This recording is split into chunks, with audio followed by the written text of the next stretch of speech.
sir. We have Adams Hill site. Guide 94 Foxtrot, inner left base, runway 18, contact the tower 118.7, good day.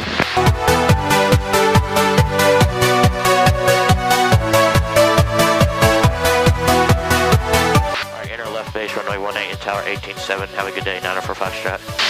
Yeah!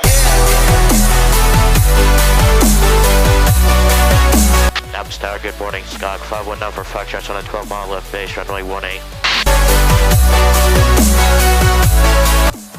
194 Foxtrot, Adams Tower, runway 18, cleared land.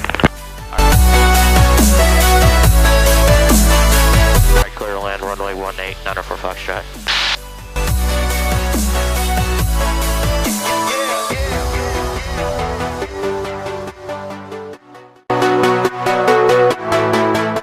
Hello YouTube, and welcome back to another video on Green Brothers Flying. In this video, we recap some of the biggest aviation news stories from the month of May. Before we get into this video, let's give out some social media shoutouts. Green Brothers Flying is on every social media.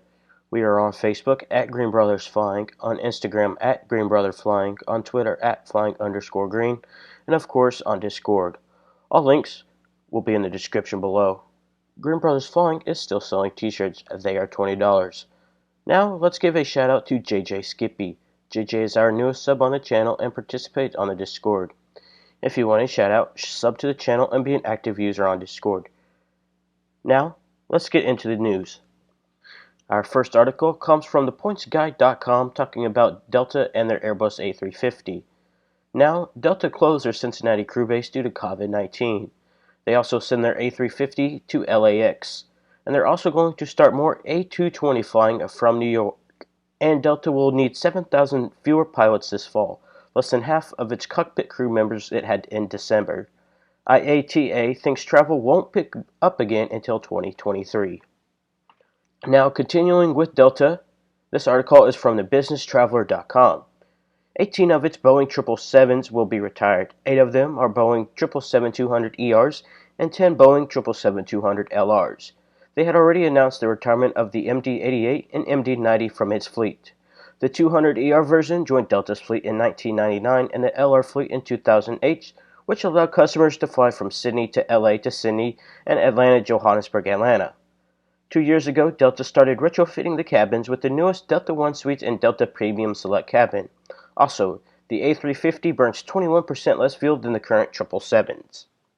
Along with Delta's news, Air Canada has announced the retirement of 79 Boeing 767s, Embraer E190s, and Airbus A319 aircraft.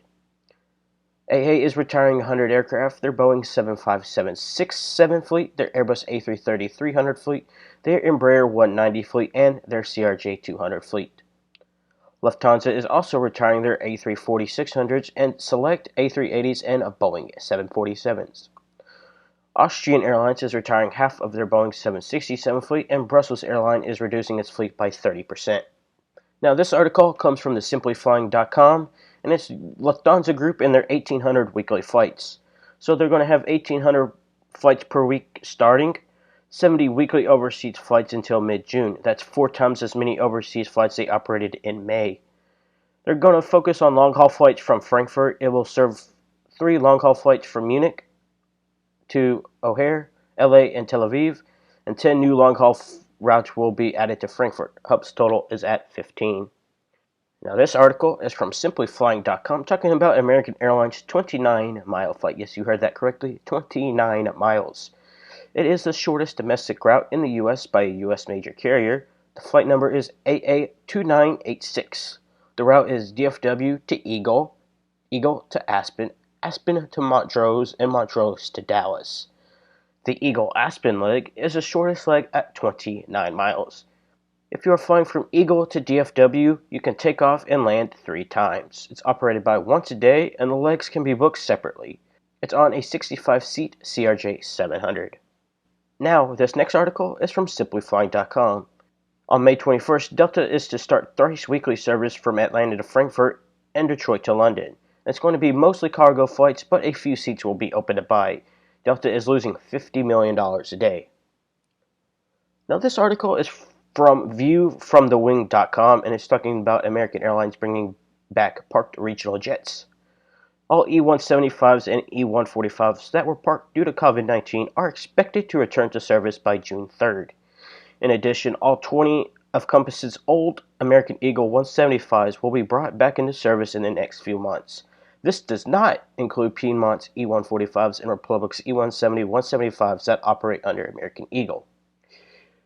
Embraer 145s are 50-seat PAX jets, and the 175s are 76-pack jets.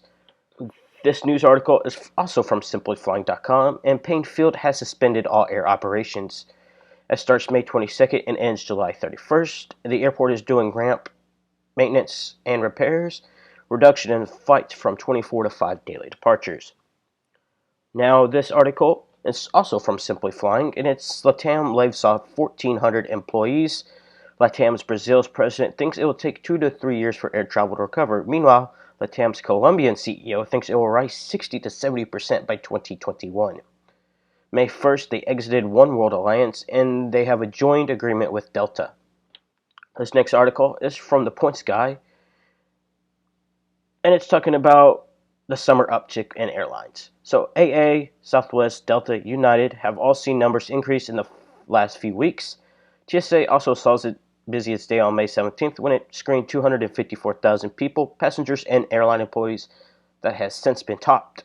Delta is seeking an uptick in books to Florida and out west, added a few hundred flights to its June schedule. AA is flying 33% of its normal schedule it flew a year ago in June. United also plans to start flying 25% of its flights in July, and after cutting back 90% of it in May and June. This next article is from simplyflying.com, and it's Air Canada to add more cargo flights. It's going to add 5 additional cargo flights starting June 1st. Subject to government approval, expanded its cargo-only flights out of Montreal. It's going to Bogota, Colombia, Lima, Peru, Amsterdam, Netherlands, Dublin, Ireland, and Madrid, Spain are all the new routes. Converted 4 Boeing 777-300 ERs into cargo planes, as well as 3 Airbus A330-300 aircraft. Air Canada Jazz has converted some Dash 8s into cargo aircraft, carrying the cargo in the hold and in the passenger cabin. Additional cargo will still be transported on normal cargo flights. The carrier is also adding more passenger flights this month. This last article is from The Points Guy, talking about Southwest adding 11 new routes to its full schedule. Southwest to add 11 new routes, plans to go full schedule by the end of the year. New routes include from Atlanta, Louisville, SDF, Oklahoma City, OKC, and Omaha, OMA, all on December 17th. From Austin, Long Beach, LGB, on November 1st, from Denver, Birmingham, BHM, Little Rock, LAT, and Wichita, ICT, all on December 17th. And from Houston, Hobby, Ontario, California, ONT, on November 1st. From Nashville, Orange County, SNA, on November 2nd. From Phoenix, Long Beach, on November 1st. And Memphis, MEM, on December 17th. Southwest operated just 30% of its normal schedule in April and plans to be flying about half of it by June. Hawaii and international destinations are a big question mark as Southwest returns to a full schedule. A mandatory quarantine in Hawaii and travel restrictions that vary by country will determine when flights resume. Their airline has already pushed back plans to start new flights to Hawaii from June to early July as the state's quarantine remains in place. All of these news article links will be in the description below, so if you don't actually believe me or want to check them out for yourself, feel free to go to the description and click on those articles. Now guys, if you like this series and want to see me do another one next month and so forth, like, comment, and subscribe, and until the next one, blue skies and a tail one.